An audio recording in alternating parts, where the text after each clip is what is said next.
Greetings, fellow mathematicians. We're going to take a look at a great example of applying the ratio test to an infinite series in which the term contains a factorial. So let's go ahead and get started by identifying the general term a sub n, which will be the entire term of our infinite series, 10 to the n, divided by n factorial.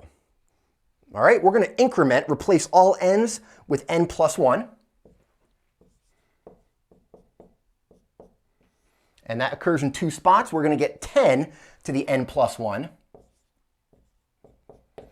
And in the denominator, we're going to get n plus 1 factorial.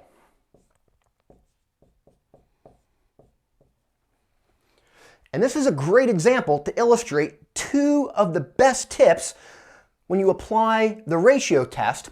First, in the numerator, we're going to apply our exponent trick. Since I'm adding in the exponent, I can rewrite that as a product of bases. So I'll rewrite that numerator as 10 to the n times 10 to the 1, or just 10.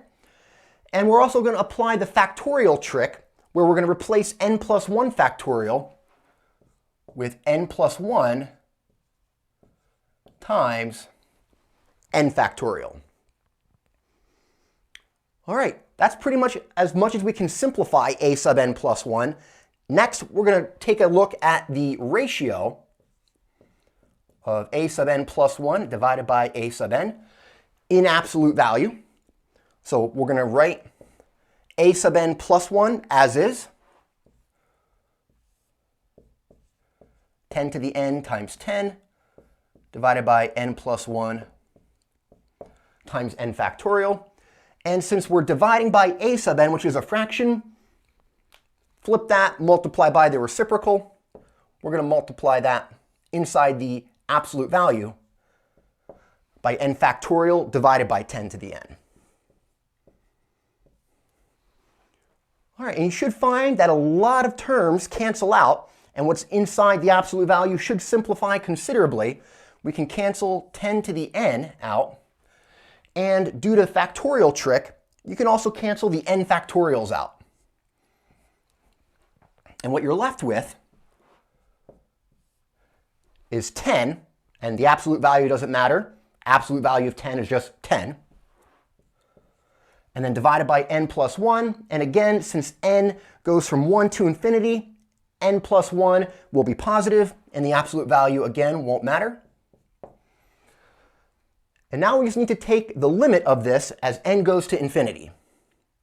So that's what we call L, which is the limit as n goes to infinity of the absolute value of a sub n plus 1 divided by a sub n. And that limit that we're going to calculate is the limit as n goes to infinity of 10 divided by n plus 1. And this limit's really simple. There's only n's in the denominator. That denominator is going to get really big, so this whole fraction should become really small. That limit is 0.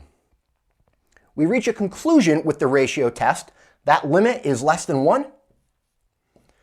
And the conclusion we reach is that our infinite series, first, is absolutely convergent.